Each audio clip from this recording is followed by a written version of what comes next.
Well, it takes about 20 seconds to sing happy birthday twice or to run 100 meters. It also only takes about 20 seconds for a thief to break into your car and steal some of your personal belongings. Carly Phillips has details on car thefts that happened this weekend and how Sioux Falls police are now reacting. During the summer months, car thefts aren't slowing down, so Sioux Falls officials want to remind you to take precaution.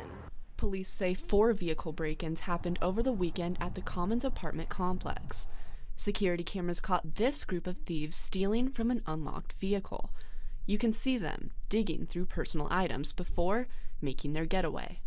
This is a thing that criminals look for, is unlocked cars. We know that specifically they're driving around or going to different areas where there's cars and checking to see if there's any that are unlocked. While larceny numbers are down this year, the city strives to lower those stats even more. The Sioux Falls City Council is discussing a $50,000 increase in the police budget to raise awareness towards locking car doors. Letting people know this type of crime happens and steps they can take to try to minimize themselves as being a victim is what we're trying to do. Police say it's also just as important for the public to speak up if they see something.